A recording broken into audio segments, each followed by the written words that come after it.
Started. We are rolling, Mr. Chair. Thank you. So, good evening. It's August 21st, the regular meeting of the Mansfield Conservation Commission at 7 p.m. Just do our quick roll call. Here in attendance tonight are our secretary, Chad Rittenhouse, and members Willie Met and Meg Harper. That's our whole group. So missing are everybody else, the other 5 people in chat. I'll just let you fill that out. Oh, also here in attendance is town staff, Michael Stankoff. So first, let's I guess one thing, if I want to make a motion for an item under new business, and it's going to be brief, but do you know if I do that now? Yeah, so parliamentary procedure lets you add items to the agenda at any time, but it's normally best if you know you're going to want it to add it now that we're doing it. We can either do it before or after approval of minutes. I see Erin's connecting. Yeah. So I already put her in absent. As we know, you can't go back and edit a Word document after you wrote something down. So like etched into stone. Erin. Hello. Hello. Hi. We just started a minute ago, just a roll call, so we haven't gotten anything. Just wanted to make a mention that we add an item under new business just to talk a little bit about meetings and whether to hold or cancel meetings when we don't have business. And so I just wanted to kind of get everybody on the same page of just talking about that and maybe some decision process about that. Because Michael and I, anyway, so I'd like to make a motion for an item that we have, which is, scheduling commission. Second. Thank you, Meg seconded. Anyone opposed to that motion or want to discuss it further, or can we vote? Everybody in favor, can you say aye or raise your hand? Do you want to approve the I don't minutes think from you last can time? see me. I'm just adding an item, and then we're getting to that. Oh, okay, got it. Yeah. Just adding an item to new business, and then we're going to move ahead on the agenda. Yes. Yeah. Thank you. So that motion was approved. We will get to that in a few seconds. Yeah. So let's take a look at 2A, which is our minutes. Anyone want to make a motion to approve or amend? I can share them if people need them electronically, but I imagine since I sent them out and you guys are on computers, probably not necessary.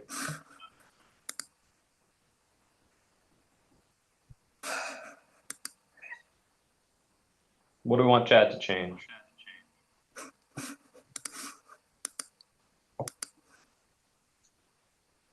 I wasn't there, so I'm good. I'm good. I'll make a motion. I'll make a motion that they are approved as written by the secretary. Second. Can you second? You can. Okay. You can second that. Rittenhouse can second. Just because he wrote the minutes doesn't mean he can't think that they're right. How about if I move to approve them, please? Right. Anything further on the minutes? All those in favor say aye or raise your hand. Is anyone opposed? Does anybody want to abstain since they were not there for the meeting? I'm gonna assume Aaron's abstaining. We've covered Yeah, that I ground think so. before. Perfect. Okay. Thanks. Okay. So no one's here for public comment. Doesn't appear we have any members of the public. Old business. We had a monitoring visit from July 20th. Who was able to make that I believe that was just Erin was the only one who could go on July 20th. I was stranded getting to Alaska, and the field agent who I was originally intending to be there had a death in the family, so he couldn't join Erin, unfortunately. So I believe she's reconnecting at the moment, Yeah. just to go over what she sent me via email when I was following up, to see if there was work to do. She did 3 of the easements, up at the, very, very north end of town, on the cap of Wormwood Hill before it goes up into Wellington. Or maybe it's Ashford that far over. And there was a deer stand in one of them. So I drafted a letter to send to the property owner saying, hey, you should take that down. And it's not going to be that hard. It's a deer stand, fortunately. I've also, just an update on previous one, sent a letter about the person who put up that big shed in the conservation easement down on Browns Road. And we are waiting to hear back. He email me back by tomorrow, or I'm gonna need to send them like a formal action letter. Hey, take that down now. So That was the one by the pond? yeah, they have, their easement is written in such a way that they are allowed to maintain the edge of that pond for access. So they can't Okay. have that grassy area next to it, and they can have things in the water because that pond is allowed to be used for recreation as long as it doesn't change the character of the pond for the easement, but they're definitely not allowed that shed. So Yeah. I will work with them to find a place where they can put it that works with zoning, and everybody can win, it just can't be there. Yeah, and I just I think for future monitoring, we should have a minimum like of 3 people sign up and say that they can go so that I'm not the only one. So I think Chad, good to see you're feeling better. Yeah, thank, Um, I was intending to attend. yeah, so we had 3. Chad got sick. An intern was supposed to meet me. He had a death in the family. And then he was supposed to bring the backpack. So like I had, you know. Yeah, it was on the backpack was on my chair with all the maps, expecting that he would just grab it. And then I found out when I got back from vacation that why are these maps and backpacks still here? So not our best execution. I would say that Yeah, so I only got to like, you know, I think there were 5 small parcels on one side, and I probably would have just left because I was just like, whatever. I'm like, but Greg Anderson came out and I talked to him for like a while, like a half an hour, and so you know, it was good. He, you know, he was enthusiastic about us coming out there, and he's a good partner, so it's fine. But it's like, so we still have the other side of the road to do there. So there's plenty. Oh, I think actually there's both sides. Never mind. Anyway. I was just wondering did you know that you were going to be the only person before heading out? No, like I knew Chad was sick. Chad let me know, like, I don't know, the day before, maybe. A day or 2 before, yeah. Yeah, but the intern, like, I don't guess he never like even saw our correspondence beforehand. So I didn't know that, like, I didn't know until I showed up and he didn't show up that he wasn't coming. So, Yeah. We should get our system on connecting everybody going out. So, because if you're the only person going out and you knew that, I would say just don't go. Yeah. yeah, I wouldn't have gone Yeah. because and so You just need to trade. I think if we have 3 people that sign up, like of those 3 people, even if someone gets sick or something, then we've got like 2 other people at least. Like the minimum is 2. And Right. it's nice to have 3, but it's not necessary. So I The think if we don't even get 3 people signing up for times that work, you know what I mean? Like if we only have 2 people, like just don't even bother scheduling it. Right. Yeah. What I'll do is I think I have most people's phone numbers and emails. Just it's probably stuff that when you signed up to be on the commission, you gave to the town clerk, and thus is in our system. What I can do is I will make a private spreadsheet that's available to everyone here. If people don't have other people's phone numbers, I will put it on there. I will also put Colby, my intern's phone number, on there, such that. And anyone else who comes and goes who would be joining us for these, that way everyone can quickly go, okay, somebody's not here, what's going on? We can check in on that. Does anyone have ideas for a better way of polling when people are available other than these monthly when to meets that I send out? It's a great program. I love when to meet, but I'm just like, it's the best online polling for a specific event I've found that's like lightweight and easy to use, but it does require that we actually put in the times, and I'm wondering if there's like a way we could hook into people's Outlook calendars, that would be easier. If that's better for people to just like, what's your availability on Saturday? You can just block that in and then everybody can view other people's. I don't know if that's better. Yeah, the summer I think is really hard too. People just have so much going on. So Yeah. that was probably the limit on me and some other people that couldn't also put times out for that day. I mean, I think Wendemy is really easy, but like I do notice that people don't fill it out. So I guess that's like the default. Like if you don't fill it out, then you can't make it. Yeah. It's the assumption, but like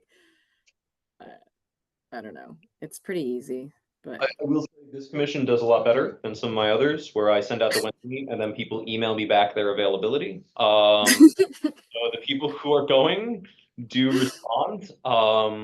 That's good. But I know that this commission also has, compared to a lot of the other commissions here, an awful lot of people who have kids who are doing school-aged activities, which also takes up time. Yeah. Which makes it Yeah. hard. yeah. So, Well, I'll do Yeah, I my, think summers are particularly hard and it's hot anyway and buggy, and the fall's just nicer. So hopefully we can get more people in the fall. if we want to just do the other 4 that were in that area in September, I'll just send out the letters to those homeowners again and say, hey, sorry we missed you, but we're gonna come out. And we can do that.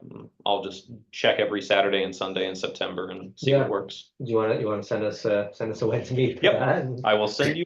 we'll work on September. Yep. Yeah, and so as we get a meeting, maybe with more people at it next time, we'll just be pretty clear that anybody that does put down time that they're gonna go has to notify the others, or at least a point person in that group to let them know they're not coming, so it doesn't happen like that again.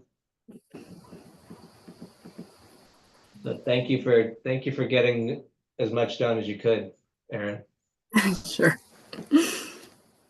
Well, can I just make a point though, too, that it's also those people who know how to use the Survey Monkey, which is a smaller subset of that subset. You mean Uh, Survey 123? Yes, sir. Yeah, however. Survey Monkey. Sorry. What that Survey Monkey? So I mean, it seems like we've got to make sure we have one person who's got it on their phone and using the app, right? And it's very easy. Like It's very- the hardest part is finding the password and the login. And then once you're in and then downloading the app, but it's pretty simple. Maybe at this, sorry, Michael, I was just gonna say, maybe at this upcoming meeting or the following one, or sometime when we have a down meeting like this, we could actually anybody who's interested could pull out their device and you can Just do it. Yeah, that would be good. familiar with it, but it's always easier just to kind of walk through it. So, I will also put the username and password on that sheet. That seems like yeah. a smart thing to do, so that way it's all in one place. Yeah, that would be great. I'm always like looking back, like when, you get kicked out every so often. So then you have to go find that email that Michael sent like, 6 months ago.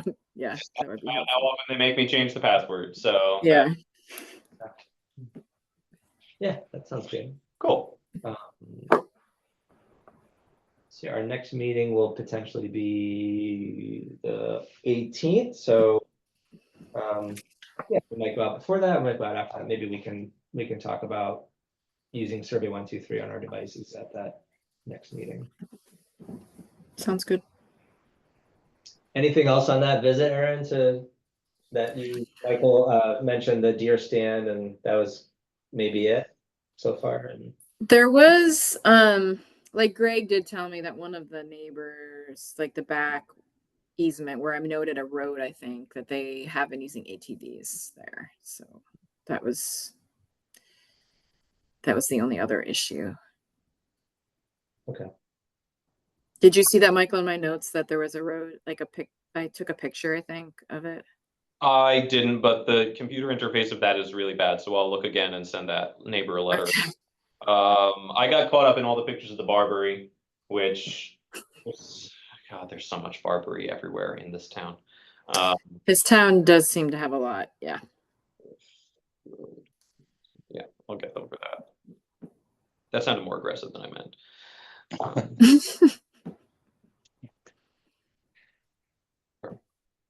Okay. All right, so that's it on that last visit. Maybe we'll try to pull together a September visit for the rest of those visits.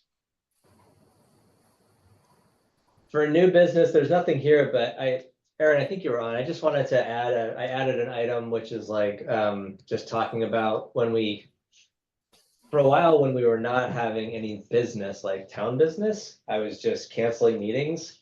And then I think we missed like 3 meetings in a row. And then I think that's when John had some things that he wanted to share with the group and it felt like some time went by. And so with this meeting, I kind of missed Michael's first message, but then at the last minute, I was like, well, let's have a meeting because we canceled last month. And so here we are, but we don't really have anything to talk about.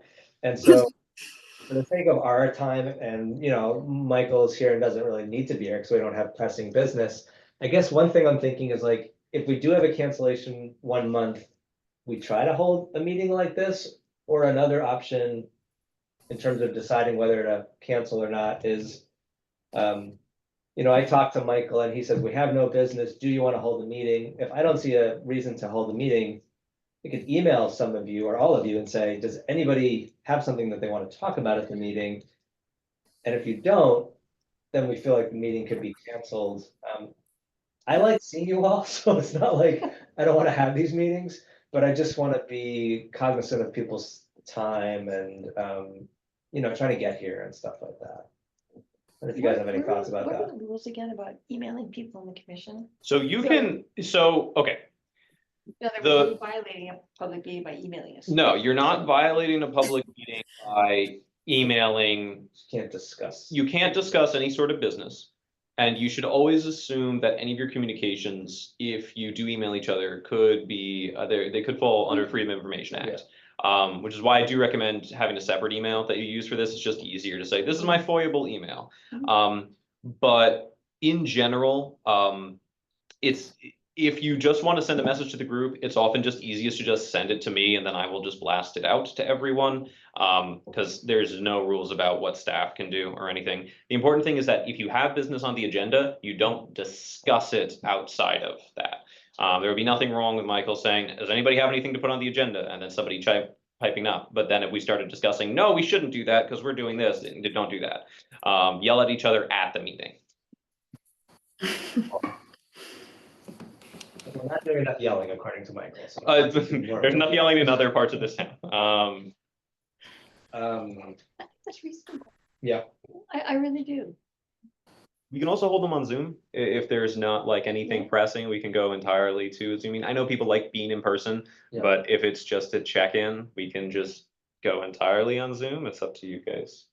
That's kind of why I zoomed in, is I was like, there's one thing on here, so I'm just gonna. So Michael, for you setting up a meeting, is that easy it's easier for you on a Thursday, right? That's Yep. kind of when we're talking about it, to be like, yeah, we're gonna meet, but we're just gonna make it a Zoom meeting. That's not difficult on your end. That's not so- difficult at all. As long Okay. as I know that the Thursday beforehand, it's not hard. There's rules about I have to give an extra 24 hours of notice before the meeting if it's going to be fully remote for public Okay. notice. So But that's Monday? yeah, or so that would be Monday, Okay. which is normally when we try to get them out anyway, Okay. if a drop dead date. So that should be fine. Okay. Any thoughts, Chad?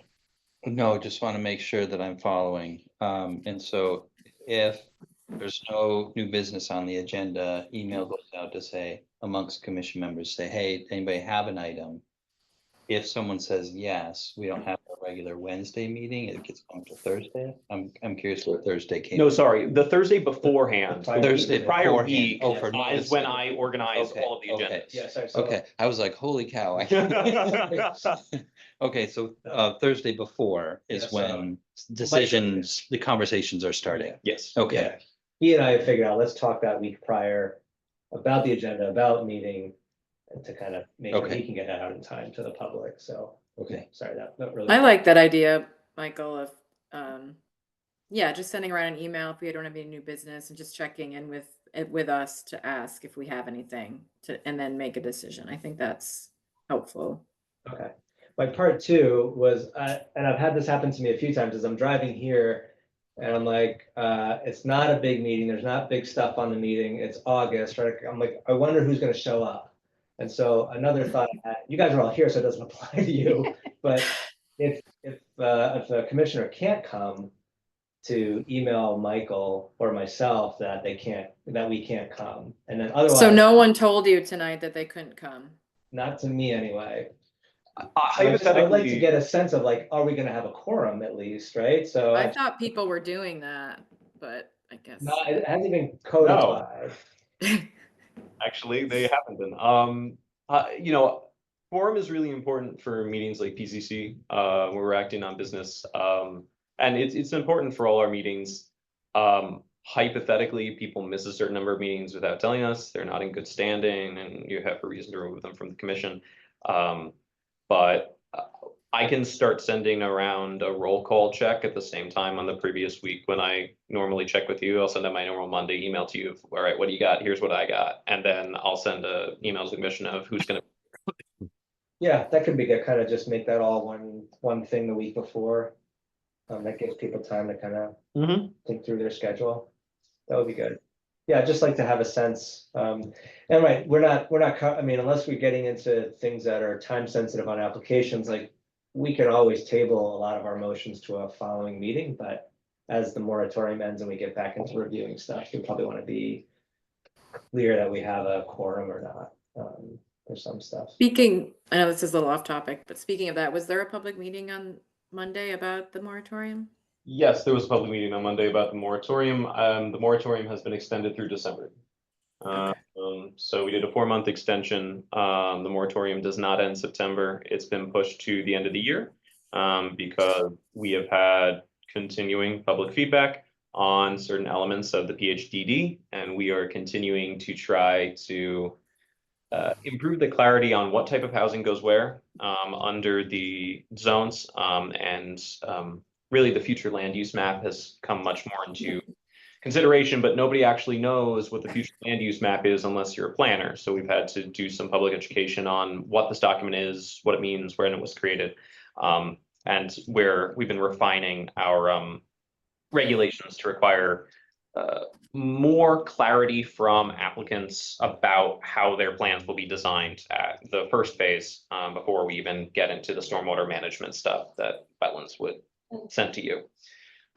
So we are getting close, and our next public hearing pertaining to the matter will be on the 2nd of September, because no, the 3rd. The Monday, the first Monday of September is the 2nd, and that's Labor Day. So we're not meeting. Right. The Tuesday meeting. So that will be the day we next talk about the PHDD. I want to continue talking about that. Sure. Is there anything else on just sort of the administration of canceling and scheduling meetings and all that? No. I just want to make the notes reflect this. So if there's no new business, an email will go out to the commission members calling for agenda items on Thursday before the meeting. Monday before the meeting. We just have to have it done by the Thursday before, because that's when I have to get the agenda set. I'd like to give people more time to respond than I'm immediately. really wrong. So normally I try to send my email to you earlier in the week than Thursday. Sometimes I fail. But we just need to make sure that stuff for the agenda comes in by the Thursday before. So you're talking about Thursday before for agenda stuff, but the Monday of the week of the meeting would be whether it's all virtual or not. Yeah, I can do that. Yeah, no, I think that's what you said. Yeah. Do I have that? Yeah, Okay. because I sometimes I have to shuffle stuff around and write staff memos and Yeah, get yeah. things handled. Try to do that all Thursday afternoon because we're here late. So for example, that would be this week. I would send out a message on the 12th of August to everyone, to Michael, check if we have any business. If we don't, Michael would send a message to everyone else. We'd have to have it in to me by the 15th if there's anything. And then if the agenda is incredibly sparse, we'd cancel if it's the first month, or I'd just schedule it as a virtual on the Monday, the 19th, if we didn't have a meeting the previous month, just so we can have a check-in. I do check my email. I do have it on my calendar, but you could also just ping me again by email, or you might have my text, like, feel free to text me and sometimes it just gets buried. Or I'm I in get it. meetings all day and I lose it, Yeah. but this past time I let it go several days too far, so just, I want to stay on schedule with you. Mhm. And make sure we get everything in on time, so feel free to nag me. I will do so. And I was just gonna add, Michael, that I know that I've texted you in the past saying I can't make it or I'm gonna be late, and you find that appropriate, right? Or is that inappropriate to be texting about that kind of stuff? That's fine. No, I think Yeah. there's the general roll call that Michael will do that's kind of put out to everybody, but sometimes something comes up at the last minute, right? I mean, like, just life happens, and so, yeah, you can do that by email, or you can text me, and that's totally, Or you get can entirely get forget. sick, or your kid is sick, I mean, that all works. What's that? Or you can entirely forget, like me. Or you can Maybe. forget the First time in 4 years of being a commissioner. God, Everybody gets one. that's what I got too. So, yeah, well, Well, that totally works.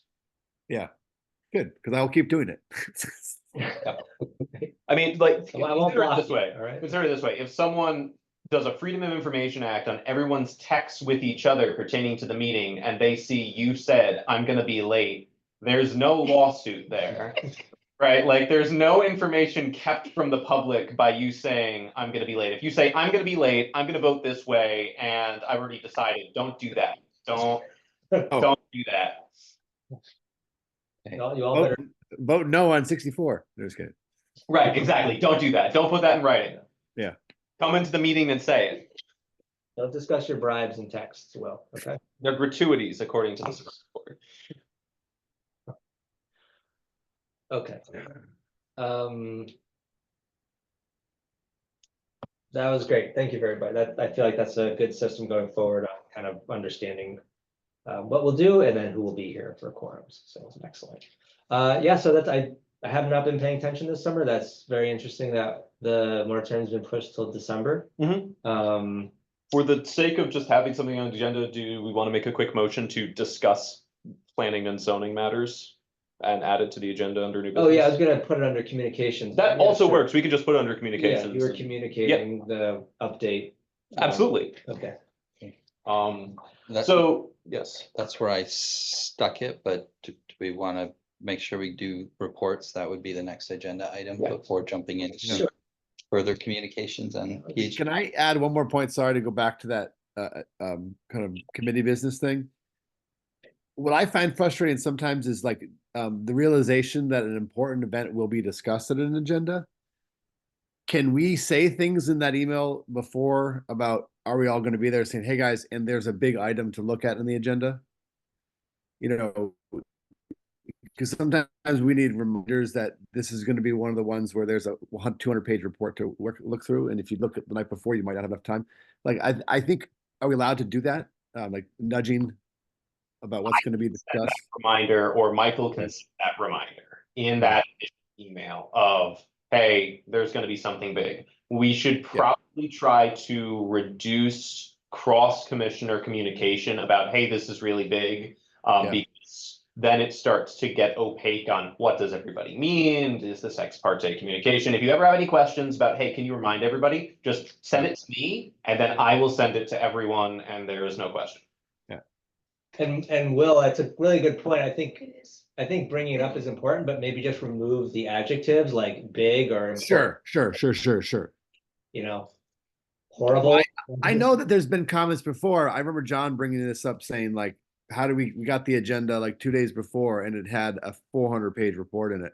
Like somehow we need to communicate that the length of at least I know maybe it's the month before really. And we gotta remember this that one coming up. I just want to do that as well in the reminder with the week before. Yeah, it's a good, I mean, sometimes when the moratorium's not coming, I think sometimes we ask Michael or we would ask Jennifer, like, do we have a big meeting next month? Because you Yeah. guys have a sense of what applications are coming in. And I think you try to get the packet out on Thursday. We try to get the packet out on Thursday. So what I can do, That would help. If it's a big packet, I think that's important that yeah, busy people have it on Have the weekend weekend. to look at it. yeah, I will try to do that. Technically what I can do And what I should do is whenever I get a new big wetlands application for you guys to look at, or stormwater referral from PCC when it isn't pertinent for wetlands, I can, as soon as they receive it and vote to have a public hearing and refer, I can send it to you. So I don't need to put it on the That's- agenda. What I will do is, I'm trying to think of like the best way to do that, because these files are huge and normally we do it via the agenda center because it's a big Dropbox and that way everyone can just download it. But I will talk to Sandy, who is the office admin, about the best way to do that. We haven't blissfully had to do that in several months because of Sure. the lack of applications, but going forward, yeah, we can try to get that out ASAP as soon as it's referred by the. I really like that idea because that gives people time to just chew at it when they can, you know, as opposed to like, what if they have a really busy weekend, right? It's hard to get to that whole Oh, yeah, thing, and absolutely. this group likes to read 400-page It does. stormwater reports, so. That's what we have James for. He's the 400-page stormwater report expert. We had a 1,200 page, I think that's somewhere around 1,200 is our largest packet yet. And I Yeah. remember that one landing with a thump. Yeah. Yeah, uh-huh. Yeah, so if that's acceptable, that we could have access to documents as Mhm. they're, you know, received by the town and things are moving forward, I think that would help a lot. Yeah, I can do that. It's a great idea. Thanks, Will. Thanks for bringing that up. It's a good point. No problem. And the only other related thing, I'm sorry to add one more thing, is that the field trips too. Like I don't think I've ever been able to go on one of the site visits because it's never been timed perfectly with my schedule. But I don't even know can someone tell me what our obligation from a conservation commission member is to those field trips? Like, is it expected that we need quorum at those, or is it only so that we can help ourselves evaluate? Is there any obligation we have to go? We're trying to have a minimum of 3 people for our own doing the work and not so much as a quorum. Yeah. But But I don't think so, but you meant different field trips, not the monitoring. So- No, I mean the ones where like, hey, there's a big thing coming up that you can go be there for the walkover, and it's usually like the week or 2 before we discuss it. Yeah, those are the ones I'm most. yeah, those are hard to get to. I agree. Yeah. And I think in the past, when Quentin was chair, we would sort of say like, well, can at least one of us make it? So that person at least brings some, you know, field observations back to the group when it's discussed for review. Like a group email or a group text about that might be good. Just like, hey, who is going to that? You know, Yeah, like roll call I conversation. feel like we do typically get at least one of us there. Yeah. Mhm. For most for most of those. But I never even knew, for instance, like, I mean, I've been on it long enough that I should know the answer. Like, what was the expectation? It's like when I signed up for this, I don't remember a discussion of, oh, and you are expected, if you can, to go to those meetings, particularly the important ones. You know, so it's like just a discussion, particularly for the newer members, like, you know, just how important those can be, and they'll be typically timed in the weeks up, you know, before a big project is discussed. You know, some statement like that. Okay. Yeah, so from a statutory standpoint, you have no obligation to go to those field trips. You're not obligated. If you can't make those field trips, it doesn't count against your good standing. Yeah. Technically, they're inland wetlands or planning and zoning meetings that other people are invited to. They invite the members of their advisory commissions to them, but there's no obligation on your part. And yeah, the point of these is to orient people in the field to what is on the plan. And that the applicant and engineer for that plan are present to answer questions about what people are seeing. Mostly because people are really bad at transposing plans into real life for the vast majority of the population. So it helps in that way. But Yeah, I'm one of those people, so I find those field trips helpful. I do try to go if I can. It's just they're typically like when I'm at work. So Yeah, they're like 4 o'clock on a Wednesday or something. those are normally held during regular business hours because for statutory purposes, you need to have staff there doing recording, and because there are specific requirements of what you can or cannot talk about, and staff knows those and kind of has to jump on conversations that people will stray. We'd like to have 2 or 3 of us there, Yeah. but in the interest of not costing the taxpayers large amounts of overtime money, the town likes us to have those during regular Yeah, hours. no, it's like, we have a large enough group that. like, Although you do have longer days now, right? Because of your compressed work week, so maybe they might, Yes. could be later. I don't know. You You definitely- know, as long as it's light out. Yeah, I know you definitely meant to say compressed, but it sounded like depressed and yes. No, we do have longer hours, which is why we can hold them at 4 as opposed to, because we're gonna go 5:15 or 6:30 on Thursdays. So, because if we were just here 8 to 4, it'd be very hard for people to get here and leave work early and pop in. So, Yeah. I like those visits. they're really I good. do. They're really good, and it's really interesting to see how proponents project explain what they're doing and Yeah, why. or just see what grades are like in Yeah, the field before you're exactly. looking at a And set what do of they look like in plans the and- field versus the plans? Yeah. You know, Yeah, it helps a lot. yeah, and I have more flexibility in the weekday.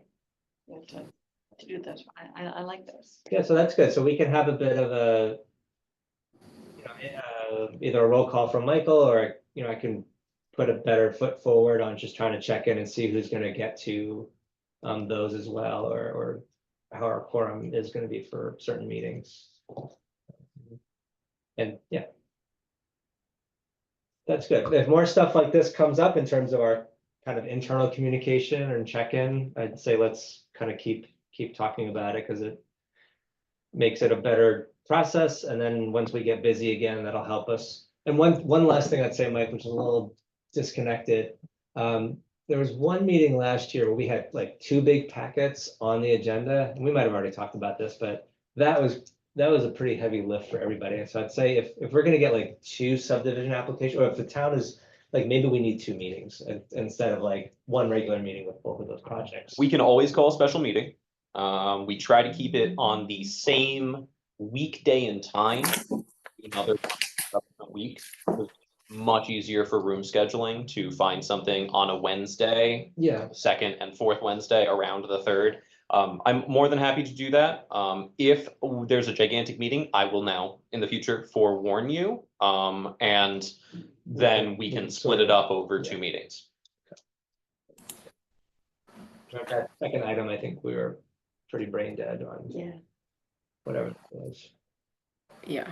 That was the stormwater application for the hub going into Eagleville Brook at the same time as you were reviewing the tree farm proposed. Or the bridge replacement thing. Yeah. So there was a whole lot going on there. Won't do that to you again. Back to Chad's point, any reports from members? This is a pretty generic item and we don't tend to have much here ever, but anybody have anything they want to share or report on? Conferences you've been to, or upcoming workshops, or? Mm. Okay. I will start saying now, if anybody wants to go to Kakiwik, Kakiwik is the Connecticut Association of something Inland Wetland Commissioners, Conservation and Inland Wetland Commissions, I think. That is normally November. We have money to have all of you go. It's a Saturday normally workshop that is like 6 hours and a whole bunch of workshops on both there's legislative and statutory stuff, if you want to brush up on that, as well as stuff or projects people have run, conservation things. It's normally fun for the kind of person who likes going to these kinds of things, which I Yeah. imagine many of you fine folks are. Have any of you been to it? I've gone every year for the past 4 years. Yeah, I've Um, gone, I didn't go last year, but I've gone several years. There's some really good stuff. There's a woman, I don't know if Janet Brooks still does her stuff, Mhm, but yeah. there's an attorney who's very good with land use stuff, and she just does like a wide open Q&A, so you hear a lot of interesting stuff from that. It's just tricky that it's a full Saturday in Meriden or something like that, right? So it's a It bit of moves a- around, but we try to keep it centrally located in the state at the least. But yeah, somewhere between Waterbury, Meriden, West, East Hartford. So often a 30 to 45 minute drive for folks here. Yeah, so the town will cover your registration for that. And if anybody wants to go and is interested in carpooling, I don't know what, do you know the date yet or? Not yet. It's coming up in my mental calendar before the actual email reminder, which never happens. So I wanted to just put it on people's radar. I think it's a good one. But it kind of depends on what the other sessions are for the day, I guess, if it's worth it. What else you have going on? Anything else on reports? Okay, communications, what were we put the PhDD. PhDD under there. Was there something else we were gonna add to that, or we were pretty much done with that conversation? I approved 2 new mobile manufactured homes at Rolling Hills and. Can we just, on the PhDD thing, sorry. You had said there's a meeting coming up Yes. Monday? Not this Monday, but the following Tuesday. So the 3rd of September, the item should be on the agenda. On town council's agenda? Or whose agenda? Planning and zoning. Oh. Planning For- and zoning As a. as a continued public hearing. Continued public hearing. So if anybody has anything, we've done 2 workshops since the last time. And what that is we held 2 Thursday afternoon workshops, 5 PM to 7 PM, where our consultant who've been working with on drafting and redrafting the language came in and explained the practical implications of the regulation as applied, which mostly comes down to the concept of we need a GIS tool that explains what lots as exists now are eligible in different zones for different types of housing. It's got the wetlands and the steep slopes in town on there, which subtract as buildable area. So showing which lots are actually buildable. We then overlaid that with the future land use map. I can give a very brief rundown of that. Future land use map is a part of our POCD, which is how we actually make zones for zoning. It's kind of this high level map, which is in general, how is land going to be used in the future? What would we like to see here in terms of building forms based on what's here now and where we think the town is going? It is nowhere near as prescriptive as zoning. It doesn't go on what are our heights, what are our setbacks, what shall things be? It's what should stuff start to look like? And so that map breaks the town down basically into zones of density, or I shouldn't say zones, designations of potential future density, which tend to be in increasing rings around Four Corners, Yukon, and the mall in the south end of town. As you radiate outwards, the suggested building sizes, types of buildings, types of businesses that we think would make sense there in the future decreases in economic and foot traffic. And so that's kind of what the map is. It's part of the Plan of Conservation and Development. The last one was updated in 2006. We're making some modifications to it for the 2025 POCD, as we anticipate. It must have been done, no, 06, must have been done in 16 or something. I was here when we did that map in the last POCD. Quite possibly. I don't think it's much changed from the one in 06, according to Jennifer's recollection, but could be. I haven't gone back. It was the Mansfield Tomorrow Yes. initiative, which was in the teens somewhere. So I'm just gonna real quick pull this up for us to look at, just so you can kind of see. I'm gonna share this, good people on Zoom. So this is our town, your town. I just work here.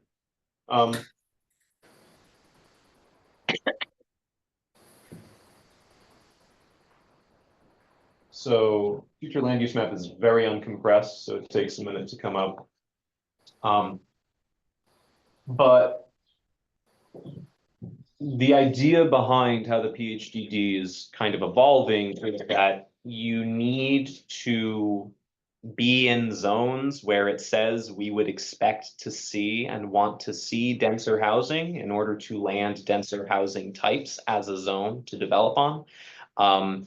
So that kind of excludes a lot of the town. Here we are. What does denser housing mean? Denser in numbers or denser in units in a building? It is Is it- denser per acre. So it's density per acre. So this map here, this is our future land use map. And what this is essentially indicating is what types of structures and uses we think make sense in the future. Institutional is Yukon and government. And then you kind of radiate out there from you have a mixed use center and a compact residential is in dark brown, mixed use centers is stripy. So what that is that's your high economic areas, that's your very dense housing types that you would expect to see. All this is kind of saying is we would expect to see high economic traffic here, dense housing here. The lighter brown is a little bit less dense housing. Green is stuff that's supposed to be preserved forever.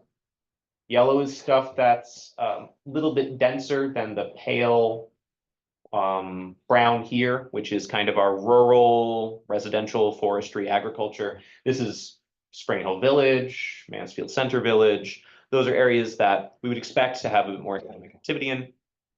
But if you actually look at the zoning map, which I'm just going to turn on right now.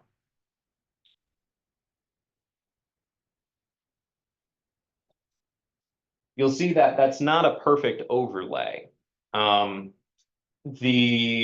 There was a lot more color down here marked for higher density and other uses than we actually have, because the future land use map is not prescriptive. It is descriptive of what we think would make sense here in the future.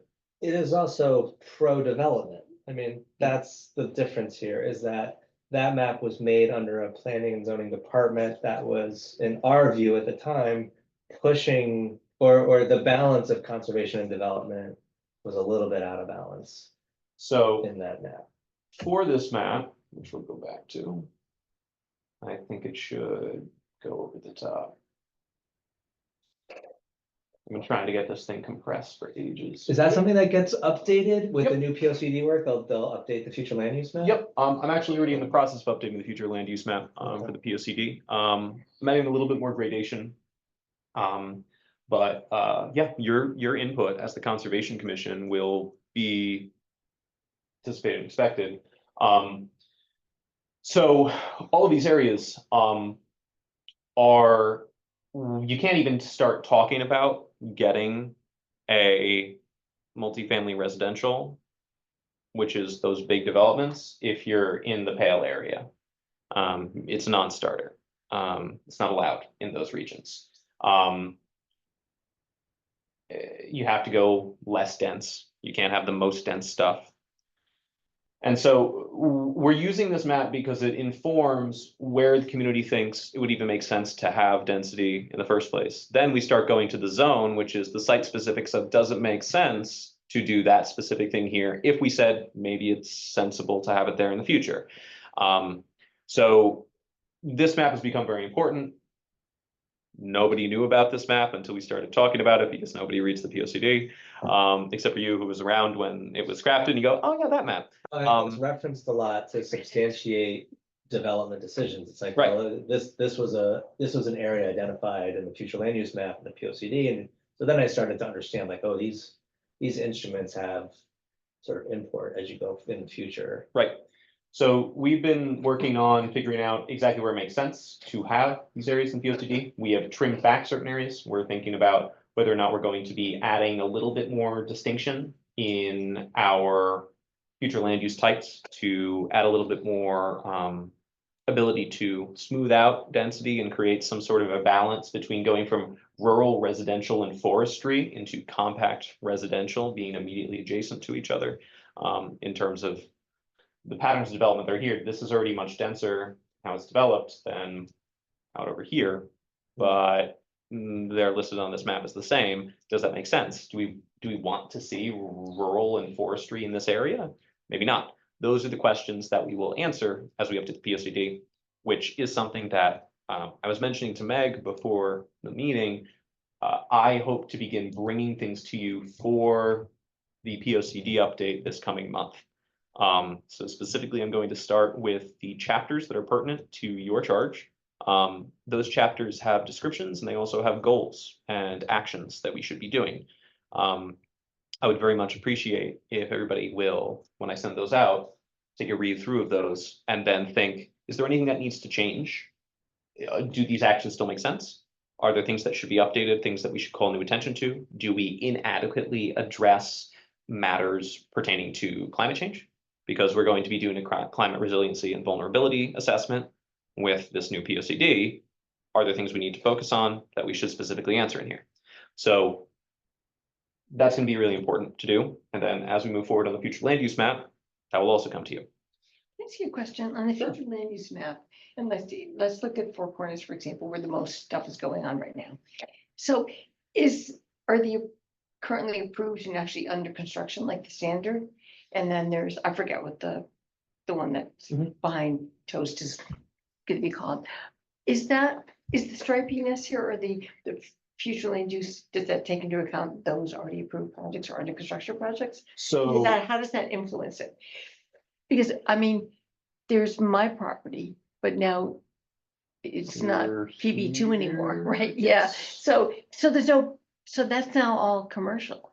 Right. Yet there's a lovely buffer right now, like there's like the old gas station, then there's me, and then the property next door that, didn't pass for development. But then, so there really isn't a lower buffer there. So, You know what I mean? right, At there least currently that is. gas station was like low profile. It wasn't Mhm. something enormous. So the thing about, so the future So land the use map, transition. the future land use map is, if you want to imagine, baby's first art kit, it's the thickest brush that we paint with when we're doing planning. Okay. It doesn't make sense to have any of these lots be future land use because these are entirely floodplain. Well, yeah. So these are clearly not, they're just completely unacceptable for that, and we know that now. We're probably going to remove them from it as we Yeah. look at it more closely. I guess what but- I was asking was, what happened to the transition zone? So the transition There. zone is. I mean, it's you're- not there anymore. Well, Really. you've been identified as part of a Yes, zone that's apparently not I a have, transition. yes. Yeah, I you're know, in the I know. zone and no So, longer- so from a Which future is land tax- use No, they're perspective, splitting the development. so, right, so when we say zones, think about it this way. The future land use map designates land in which it would make sense from a planning and economic growth standpoint for new development of a certain density to grow to. Because you and your property are along this, but ignoring everything else, all the things that make it not make sense. You and your property are close to an existing economic hub along a major road with water and sewer connections. You want to not go too far this way because then you start getting into less density. You don't want to just sprawl forever, but it would make sense from a very high level to say your property could make sense one day being developed for more economic activity. That doesn't mean that it actually is considered by the town to currently be that way. Currently, right, But this isn't just really about me. It's about the abrupt, off the cliff, even for what used to be Jensen's. the right? abrupt off the cliff Yeah. has been noted by Jennifer and myself. I'm actually working with one of our consultants today. I sent them a revised suggested future land use map for this area because we're doing that specific study for this area of Mansfield. And I have in that noted that we need more gradation between this to this. Yeah, because it's really short. It is And- incredibly short. And the other thing is, for those of us who work or live in that part of town, the missing grocery store, that used to be there. Mhm. Is that if this is high density housing, where is there any encouragement It's for? not necessarily housing, it's just how. It's just high density. It's just, it's not prescribing use. All it's saying is, Right. where So does it it's make allow- sense it to would concentrate our allow- economic activity in Right, the building? right. That's all future land use map So really yeah. talks about. Future land use thing, will there ever be any consideration for enticing shops, grocery stores, whatever, retail?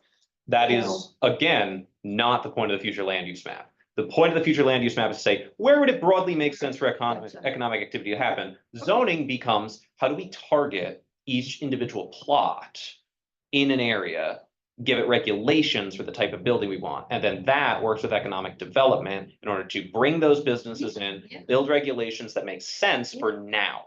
Because this zoning now, the actual regulations now. Future land use, community building, Yeah. the Sim City video game of where does it make sense to grow our city? Yeah, Can we go back to the zoning? I just one Absolutely. thing that jumps out in this image, which is the pink is, can you remind me again what the pink is? Planned business. So this So is our planned business district. I believe this is planned business 3. it was two when I bought the property. It might be 2. Maybe two. Is there any concern from the town that you have this, that we have a pretty high density zone right on adjacent to the Yeah. floodplain zone? Look at it. Or Not the, correct water tables, right, the yeah. 100, basically the 100-year flood zone, right? So there's a gradation there that could also be. I don't want to get too into the weeds on, it just popped out looking at Yeah. those two zones. Yes, so next what to I each can other. tell you without, because all this is still in the works, is that we are very aware that this area is floodplain and that it's completely unbuildable. We don't want to encroach upon it, and we can go back and forth on exactly where the floodplain is, with FEMA maps from 80 years ago, from 40 years ago versus increasing rainfall amounts now. But as part of our broad spectrum of environmental protections, we think that it makes a lot of sense to start removing areas that are on the floodplain map from the future land use map of, is this developable at all? It shouldn't be. So we've started to carve that away. For the underlying aquifers, we're starting to carve those away too, for the floodplain. And I have some stuff for aquifer protection that's a ways out, but I'm working on.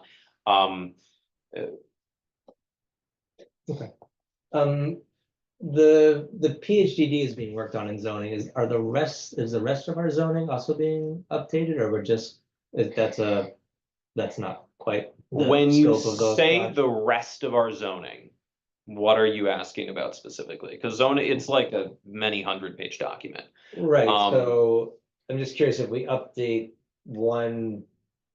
how one zone is articulated and, developments made eligible in that zone, like, is that update also going to be occurring for other higher low density zones in town? Yeah, so because we're removing housing of more than 6 units as part of a single development from everywhere and saying you need to get the specialized zone landed, here are the requirements, meet all these requirements, and we'll consider you for this zone where you can do it, and now it's a floating zone. We have a few other things coming down the pipeline, some for housing, some not for housing. To tell you about what we're working on, we have a variety of minor things. You may remember late last year, we got our zoning regs updated to a new online format. When we did that, we dealt with a whole bunch of typos, got it up to modern legal standards, so we were no longer breaking state statute. We're currently looking at improvements to outdoor lighting, trying to make things dark skies compliant for all new building, and reducing light pollution, which is good for particularly adjacent to wildlife natural areas. We're working on middle housing as well. Middle housing being defined as houses that are between 2 and 6 units on a single lot, in order to try to encourage within some neighborhoods that are medium density already, redevelopment and investment in what are otherwise properties that are not necessarily reaching the end of their natural life, but needing some attention. A lot of this is student rentals, where creating an economic incentive for people to invest in these properties by allowing it to become denser in areas where density makes sense, but not so dense as you're building a gigantic development. We can create naturally occurring moderate cost housing and continue to try to increase our problematic housing stock. We're working on a broader protection for our groundwater. That's the thing I was mentioning before, all of our superficial aquifers that allow easy penetration to the ground. I'm working on something that will protect those and require types of LID that are sensible there. when you can have your water go straight into the ground, you don't necessarily want things like pervious parking because it will mean oil will penetrate the ground if you've got oil leaks, but you do want other types. So I'm working on that. It's a broader conversation. And because I'm not an engineer, I'm getting a lot of second opinions on that. And we have a couple things about signage that we're working on right now because signage is constantly the bane of Julien's existence. So we are working on a variety of things with zoning. It's slow rolling because this is taking up most of our mental energy. If you have specific things in the zoning regs that you want me to look at, Yeah, my always first question was too broad. I guess I meant more in terms of like, development density across the other zones. right now, we're not necessarily considering changing the development density of other zones. RAR 90 is to stay RAR 90. There has been some discussion about whether or not having no intermediate to a 90 zone and a 20 zone exist makes sense. Our 20 zones, so so everyone understands what That's we're like talking a half about. acre. Yeah, so an acre is 43,000-ish square feet. The zones in town that we have that are for single family or duplex housing is everything in off-white here. It requires 90,000 square feet. Everything in orange requires 90,000 square feet. And then at the south end of town, the things in red, you're allowed to have 20,000 square feet. So you get a half acre zoning. Now, it's fairly limited. It's mostly contiguous with what I'll call the Northern Willimantic sprawl. That 20,000 square feet is plenty of space to have a house. I live on a 9,800 square foot lot, hooked into sewer and water in Glastonbury. We clearly don't want to see that kind of density popping up in the middle of our forests, but one of the things that we as city planners really prefer to do is we prefer to concentrate density rather than let sprawl happen if housing needs to be built, because I want to keep all my open lands protected. So thinking about whether or not there are ways in which we can what's called upzone and reduce potentially areas that are R90 down to an R40, potentially creating second developable lots behind, as long as there are not problems with wetlands or steep slopes, would potentially create both an economic boon for existing homeowners who would then sell those lots, new houses would be developed, and if they can hook into water and sewer, then we're not going to put a strain on septic and wells, which can cause complications for groundwater. We are very early in that discussion because there's a lot of economic incentives for a lot of people to want it or not want it. What we're really just trying to do is say Mansfield is very behind on housing stock, but we have a lot of wetlands to protect. How do we strike the balance in a reasonable way? Yeah, I guess my corollary to my comment, while recognizing what you mean by future density, future things, is that it just seems like it could be easy for anybody to read this in public things to sort of assume the focus is on building housing in communities. And I think all of that is well and good, but I also think that what happened to our economic neighborhoods that were small? That's the stuff that gets to me. So like, so when I bought my property on Middle Turnpike, it was PB2, and it was, you could only have an office in there. You could not have anything else. So it'd be office. And I like that because it was a nice little buffer, but you could also just walk over to, a pharmacy, to a grocery store, and all the people that lived in what used to be Jensen's would walk all the time. And you'd see people in the town, yes, we didn't have a Price Chopper then, but there was something about the north end of town where it's a pain in the neck to drive through downtown, especially when students are in session. And the north end of town is sort of starved for that now.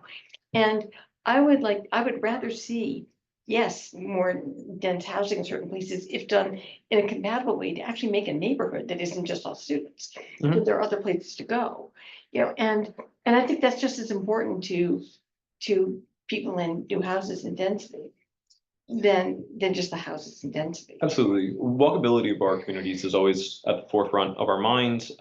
You may remember last year, we finished up a bike pedestrian master plan, which shows all of our priority for finishing different sidewalk connections, much of which is in the north end of town, north of Yukon.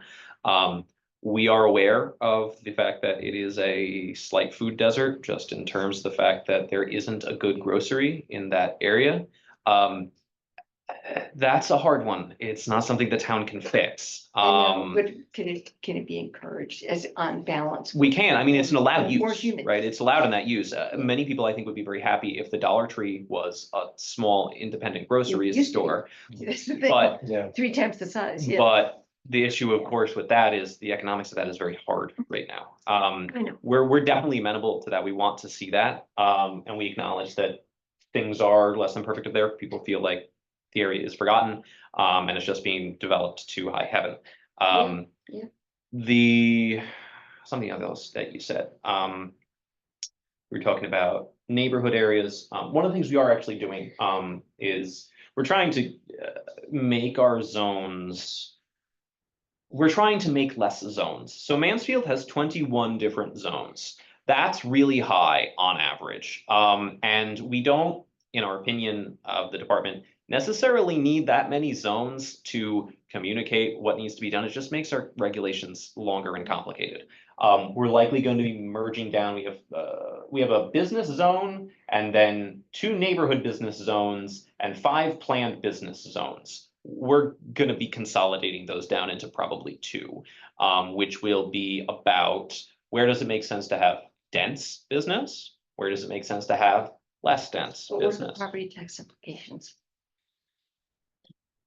That is something for council to Okay. worry about. Okay, put it in the mix. The property tax implications to everything the planning department does are potentially significant. There are probably property tax implications to the fact that I pushed forward a protection of 50 feet of vegetative buffer around all of our wetlands last year. But the Planning and Zoning Commission is a legislative body. It adopted those. And we'll see what happens with the refill, right? Yeah. People can, and this is an important thing.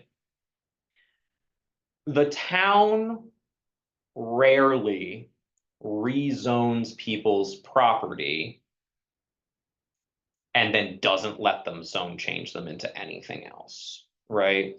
If you and a couple of your neighbors wanted to be in a smaller zone, you want to change from planned business into neighborhood business, you can submit an application to the Planning and Zoning Commission, say, we would like this to be lower density, we are the property owners, we want these uses, we want it to be this way.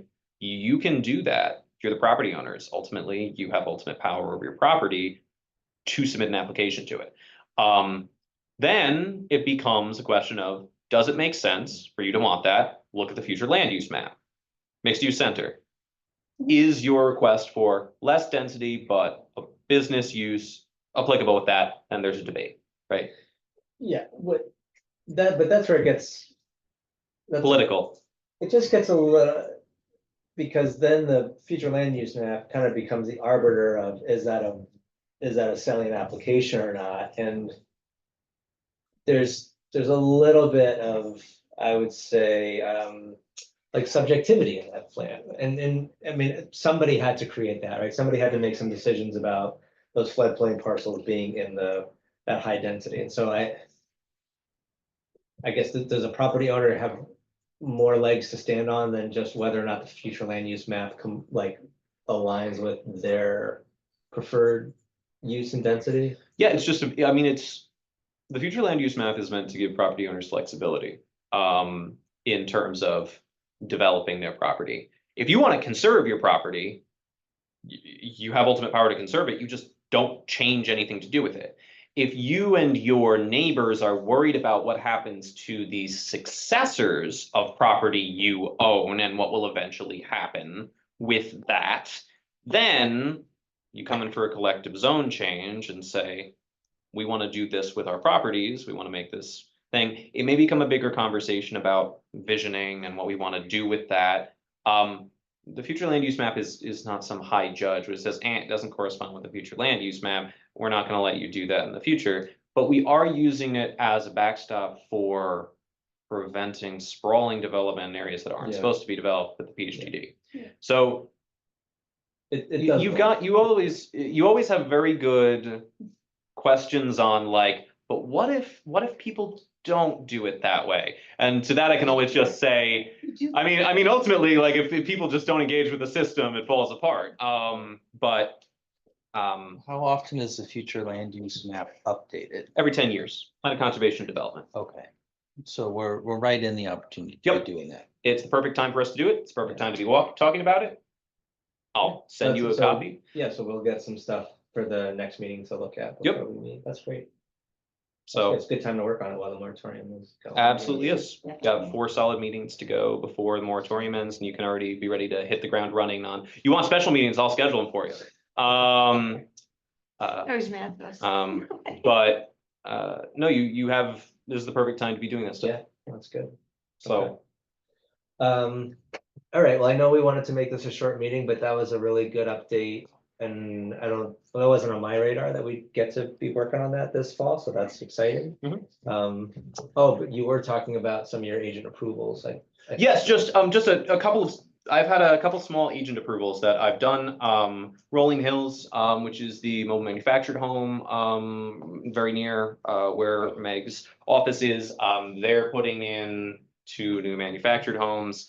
The replacements of these are very simple by statute, but one of them is closest to the existing pond. So I just asked them to put up some extra erosion controls, and just, I'm gonna go out before they get started and make sure that everything is fine. It's on a flat piece of gravel pad that already exists, but you know, always want to check to make sure. I did 1 septic system replacement that was about 75 feet from a wetland, or rather I approved it, I didn't do it.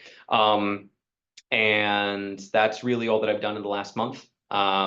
It's been pretty slow. We have a couple of ongoing single family home constructions that were approved a couple months back that are nearing completion now. One up on Hunting Lodge Road. There's the continuing subdivision off on Willis Farms, which is down near Jonathan Lane. And there's one that is over on Wormwood Hill. So is the one on, are you talking about the property at the Twin Pond, yes, Mansfield City Road? one yes, you're off of Mansfield City Road, you go down, goodness, It's what's the like a subdivision Browns called? Oh, no, not the one, the thing that was, like, they put in a foundation near Browns in Mansfield City where the 2 ponds are on that. Yes, that is continuing as well. That one is not the one I was thinking of. No, I was thinking of, there's a subdivision. It's the subdivision that had the pineapple on the gate. White If you Oak? go, yeah, right past White Oak condominiums. Oh, Anyway, that's like 12 new single family houses that's continuing to go in, but that was approved years ago and it's just getting built now. That house is continuing to go well. Their chip berm is fine. Checked it. We can have a debate about the efficacy of different erosion controls, but it's 8:15 and I'm sure that you don't want Yeah. to do that. or just like on the agent approvals, like when they're excavating, like what's the threshold for kicking it to not be an agent approval? Is it the amount of volume that they're gonna excavate? Or It's just either- proximity? So normally it's proximity. So Okay. if it's more than 50 feet away from a wetland and they're not disturbing a natural vegetative buffer, by which I mean something that isn't low grass already, I tend to take it myself. If there's going to be a substantial amount of earth movement, which is 100 cubic yards or more, then I'll often send it to them. But 100 cubic yards is 6 or 7 truckloads, and that doesn't tend to happen when you're making a foundation. Yeah, so for that house did not trigger 100 cubic yards, because their soil pile looked like, yeah, I mean, 100 cubic yards is a lot of It's material. a surprisingly large amount Is of that material. Too high, maybe? I mean, There is always a potential that it's too high, and that is in our zoning regs. I'll go check, just to make sure that it's not too high, because we do have a maximum height. You didn't mean literally the size of the pile, you mean the 100 cubic I mean, yard is the threshold. volume, like, is that The threshold threshold, too by the high? way. So that, I mean, that threshold is where we normally require an earth excavation permit if you're just taking that amount out of your yard. Anything a below huge amount that, of you're just material. allowed to move around. By our zoning regulations, if you just move earth on your own property, and you're not creating problems for rainwater or other things, you're just kind of allowed to do it. If you truck off less than 100 cubic yards a year, You are just allowed to do it. Okay, so if within 150 feet of wetlands. Mhm. You dig up 90 cubic yards, Yep. that to me seems substantial. But I'm not looking at as many of these and sort of dialing it in the way you guys do, but it just seems, that's different than a gravel pad within 150 feet, a 90 cubic yard stockpile or excavation or export from the Mhm. site, in terms of. But that's within, that distance is within the upland review area. Right, so it requires an application to me.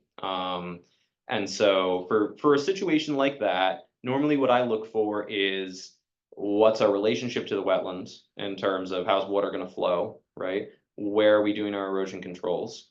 I'm looking for what's the likelihood that if something fails, it fails catastrophically versus not.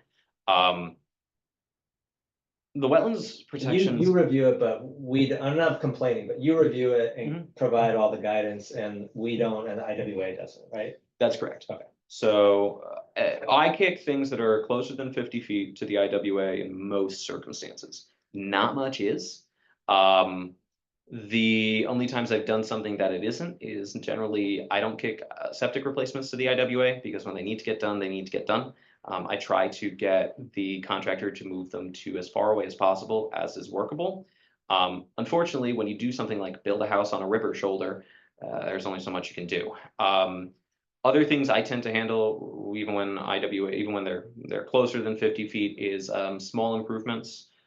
Things like deck replacement. If your existing deck is 40 feet away and you're gonna add an L to your deck and it's gonna wind up 35 feet away, it requires you to dig 2 piers. I'm not gonna send that to Sure, the no, IWA. I think it all makes sense, and I think I just see that structure a lot, and I just was surprised at the size of it, but I understand it, I know. That I don't want one- to belabor the point. too Yeah, much. that structure is Yeah. actually, the wetland is, I think, 125 feet from that. Because the pond is deceptively far away and the river that runs behind it is actually the closest point. Okay. But they've spoken to me before about like the best ways for them to maintain their pond, maintain their outlet. So I've been in communication with that property owner. Thanks. Yeah, you ever have any Yeah. questions, just let me know. I mean, Chad sent me an email, I think a couple months back, talking about people who were clearing a field down by the Willimantic River. So I went out and I investigated, I went down and I talked to them. It's just a gentleman who's doing some farming. The land had lined fallow for a while, but he's starting up doing some farming on his land again. He cleared too close to a little feeder stream of the Willimantic. So I asked him, just let this naturally grow back, throw down some seeds. So that way it's just going to accelerate the process. Don't scrape away the land here. And he said, yeah, sure, that's fine. And so I went back out, it's starting to grow back in. Sometimes it's just easy communication with property owner. If you ever see anything, just ask me and I will let you know. That was on Eagle Preserve, just off boundary. I was hiking around there, doing some bird watching, and all of a sudden I was like, this is way open. Yeah, Drop a blade straight. Yeah, I remember. Yep. I think you CC'd me on that. So yeah, just ask me. Okay. That's what I'm here for. Thank you, Michael. Absolutely. Okay, anything else in communications? We got that. Our next meeting, I think, regular meeting is planned for, September 18th. thank you. We have a motion to adjourn our meeting. Thanks, Mike. Thank you, Will. All right, 8:19, thanks for being here. And I'll see you next time. See you next month. Bye-bye. Maybe I'll see you at the, at a